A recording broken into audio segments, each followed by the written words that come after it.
I'm Benjamin Hall, and I'm searching for heroes.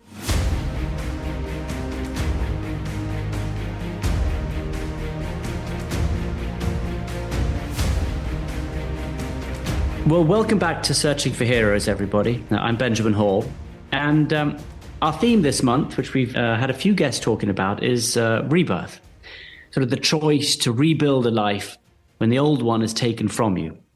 Now, today's guest is someone who embodies that courage. Tim Green is a former Atlanta Falcons star, best-selling author, attorney, and broadcaster who shared his ALS diagnosis in 2018. Now, AMS is amyotrophic lateral sclerosis. It's a progressive neurodegenerative disease that causes the deterioration of nerve cells that control voluntary muscles. Now, after losing his natural voice and almost all of his movement to ALS, Tim now speaks using an AI voice reconstructed from his past broadcasts. It's powered by 11 Labs, and that's so that he can keep telling stories with the people that he loves, the people that he admires. Since his diagnosis, Tim has reinvented how he writes, how he works, how he speaks. His newest middle grade novel, Rocket Arm, is out with HarperCollins. I would suggest going and picking a copy up. And that book continues his heart with readers and the way that they know him so well, much like his earlier books, Final Season, for example, which wrestles with family, football, and illness. Now, you may also know Tim from his podcast, Nothing Left Unsaid, which he co-hosts with his son, Troy. So a quick note on today's format. Because ALS limits Tim's ability to speak, we sent him our questions in advance. He has typed up his responses with eye tracking, and you'll hear them in his AI cloned voice so that we can play them seamlessly during this conversation. So look, we are today going to talk about the hardest days, about the unexpected graces, about identity after football, hope, and I think what society needs to remember about ALS and how Tim's journey can help you take the next step if you are perhaps going through your own rebirth. So Tim, it is such a great honor to have you with us today. You have shown that nothing can hold you down. Nothing can stop you achieving great things. You're writing books, you're hosting a podcast, you're a very strong father. I suppose, where did that strength come from? And I suppose, is that strength in everyone? Everyone gets knocked down. The trick is just getting up. I think that's one of the big misconceptions in life. Don't compare your fall to anyone else's. Just get up and keep moving forward. It's not fair to yourself or the other person to compare unfortunate circumstances. It doesn't do any good. Focus on your mission and keep going. If you're blessed enough to have a supportive group around you, that's even better. Just dig in and focus on one day at a time. Yeah. I would say, though, that many people doubt that they have that strength, though. What would you say to those people who don't think they can do it? They might be right. If I think about facing ALS for 30 years, I think I'd rather climb Mount Everest with no legs through broken glass. I would tell people to just take it one day at a time or even 1 hour at a time. If you can string together enough good days, suddenly you'll be through your challenge. After your ALS diagnosis, your life effectively did a U-turn, and you had to learn to live in a totally different way. Considering that our theme is currently rebirth, what does that idea mean to you? Your ability to embrace a new life, no matter how different or how difficult it was going to be. I would say that I had 2 rebirths, one physical and one spiritual. My physical changes are obvious, but they didn't all hit at once. I had a slow progression. It started with not being able to clip my nails. But at that point, I was still lifting a lot of weights, and the doctors thought it was just an old NFL injury, and one surgery would fix it. Well, fast forward a few years, and I'm looking down at 2 arms that don't look like mine. My muscles are withered away, my hands half responding, and constant twitches all over my body 24/7. This led to my spiritual rebirth. I was always a Christian, but I was what some people would call an undercover Christian. I would tell people I was and tried to be good, but I wasn't doing it the right way.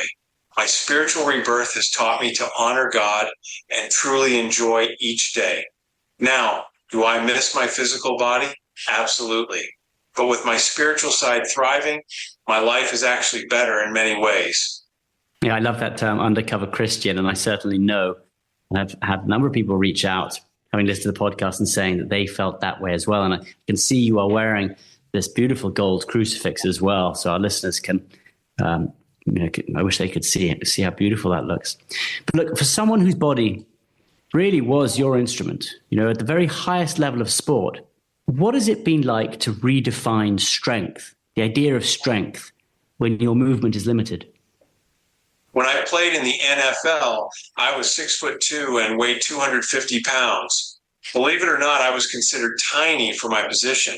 I've always had to rely on my brain as my supplemental strength.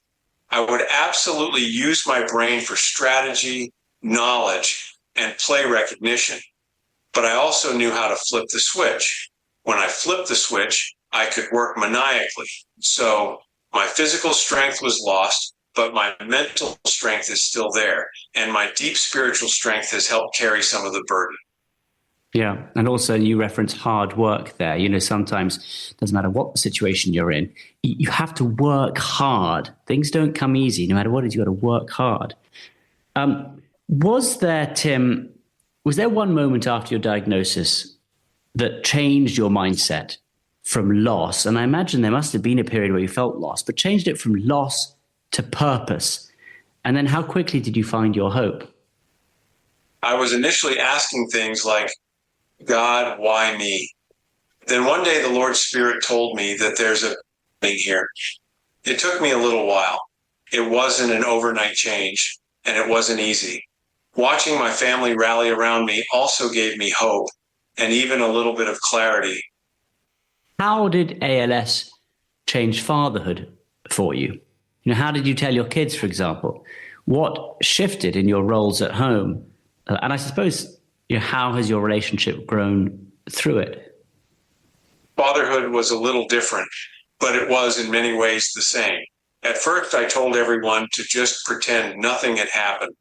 After about a year of regression, my son Troy and my wife Alyssa hit me with a sneak attack, telling me I had to go to Massachusetts General Hospital. At some point in the journey from diagnosis to tracheotomy, my family just stepped up and started taking care of things that I used to do.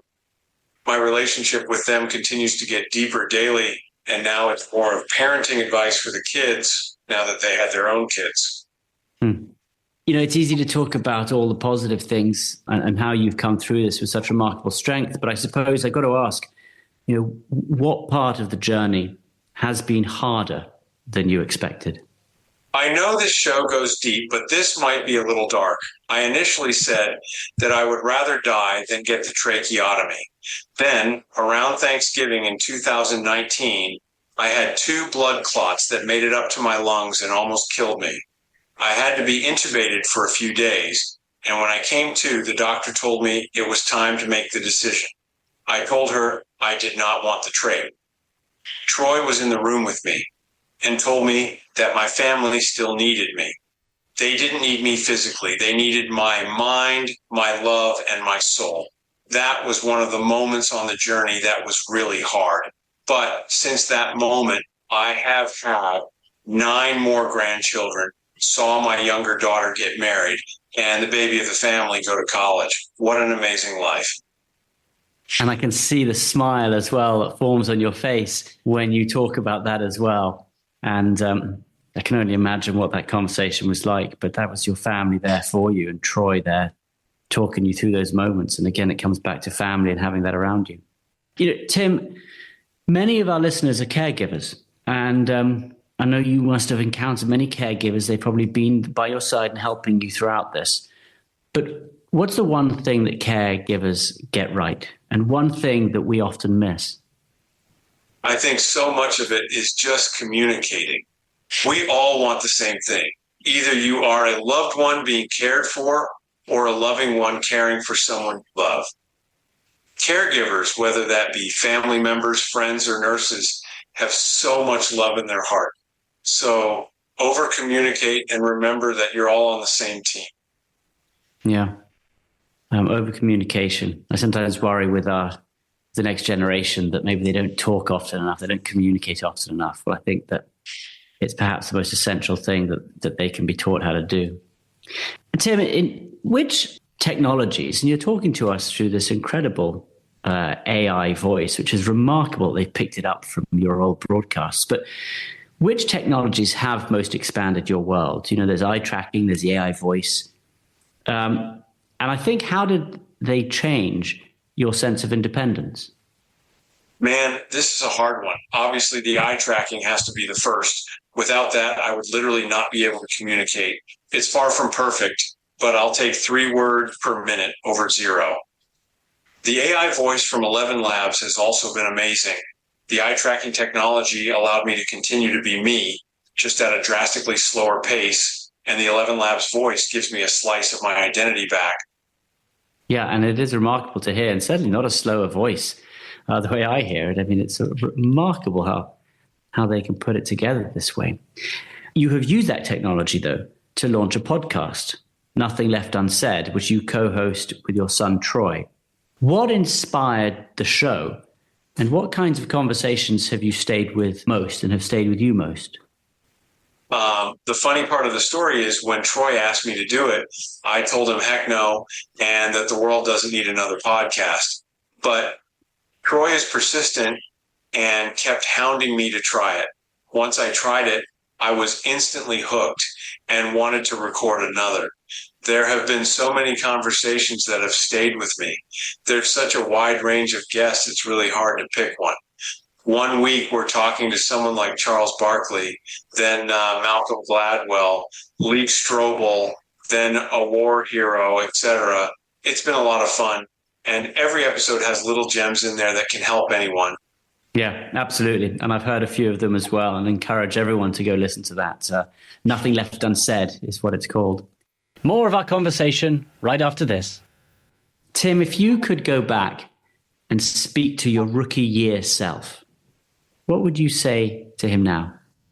I would tell my rookie self to trust in the Lord and become a more serious Christian. And I would tell myself to be bolder.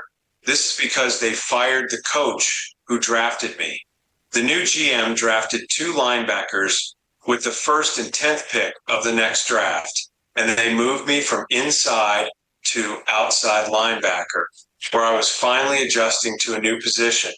I played defensive end in college. I spent most of my rookie season on injured reserve.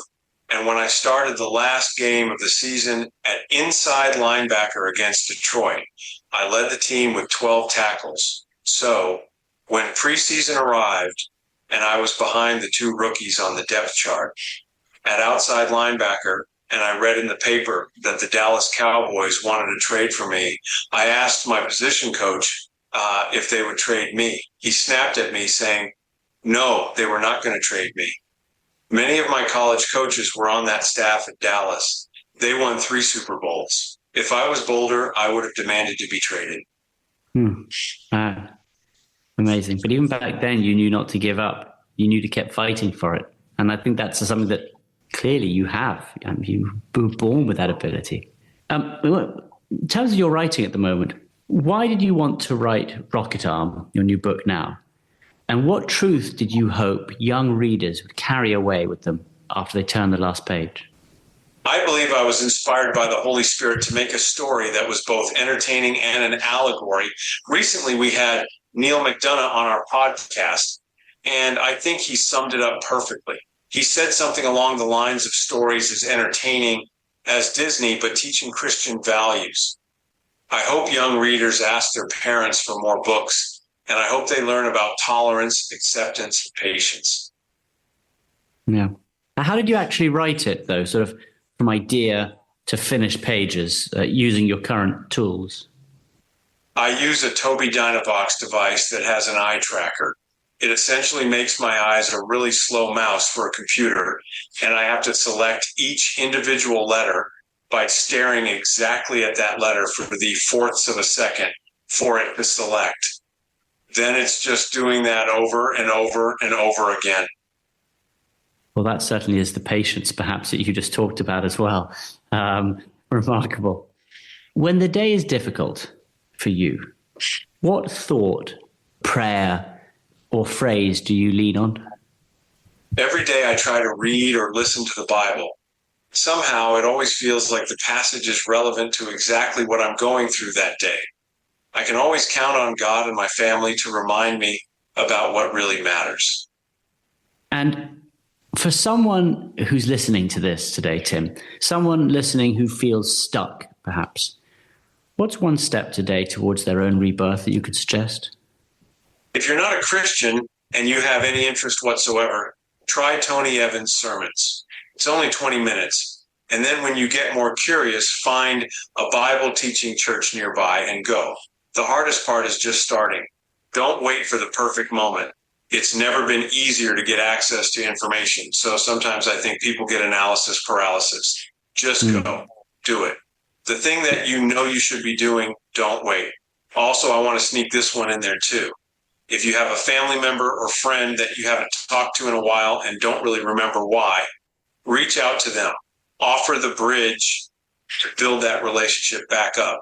Those are the kinds of things we need to do as a country. Totally. So many people who just postpone, I'll do it later, I'll do it tomorrow, I'll reach out to them tomorrow. Before you know it, months have passed, years have passed. Get up, do it right now. It's the way things happen. Tim, what does the future look like for you now? Either projects, family goals, advocacy? Well, all of it, but one day at a time. Today, I'll start working on my next book. I'll research for the next podcast episode. I'll invite as many grandkids and children over as possible. I'll live today like it's my last day and tomorrow too. Yeah. Give us a call to action. What should society know about ALS right now? And what is one concrete thing that our audience can go and do this week?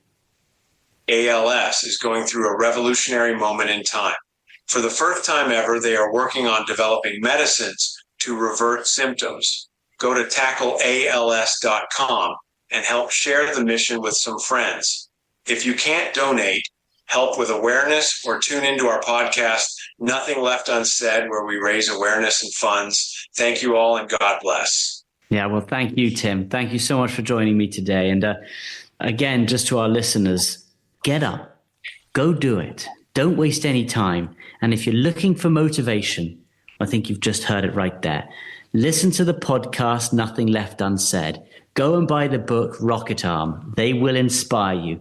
And Tim, just to say thank you so much for being with me today. I'm so greatly appreciative of it. Ben, thanks again for having me on. I love the purpose of the show and know you must inspire a lot of people. Thank you for what you do. And I hope this was a fun one for you. Since we started our podcast, I now have a newfound respect for how much goes into shows like this. That's it. And it's teamwork and everyone around you. Have a wonderful day. And thank you so much for joining me. Well, that was absolutely remarkable. And I wish that you guys had been able to see Tim as he was giving that interview, because he can't move much, but his facial features move. You could see him smiling when he talks about family, when he talks about the things that he cares most about. And, I can't help but think of what it would be like and how hard it would be for so many people when you discovered you had ALS and your movement started disappearing. You knew you wouldn't be able to move one day, that you wouldn't be able to speak one day, that you would need help from everyone around you just to eat, to move, to do everything. And the fear that that would bring with it. But what an incredible message of strength. What words of absolute wisdom and patience and kindness and hard work, surrounded by family and looking up to God for every moment. I've got to say, of all the podcasts we have done, this is one that has totally moved me. Just think that it is a message not only of total resilience, but it's a message of community, of faith, and I've no doubt that it will inspire many people. And his podcast does just that. So again, go and listen to it. And his books as well. When you imagine that he wrote those books and that Tim has to look at each single letter by letter by letter, to write word after word, line, page, chapter, book. Again, that's hard work because he wants to do it. He puts his mind to it and he goes and he does it. So if there's something you want to do today, guys, if there's someone you want to reach out to, you haven't done so in a while, do it right now. Don't waste a moment. Pick up the phone, send the email. If you want to go and achieve something, walk out of the door and find a way to do it. People like Tim inspire you to do that. So thank you so much for joining me today. And thank you again for Tim for joining me as well. Go and have a wonderful day. Thank you so much, everyone. Thanks for listening to Searching for Heroes. Listen ad-free with a Fox News Podcasts Plus subscription on Apple Podcasts. And Amazon Prime members can listen to this show ad-free on the Amazon Music app.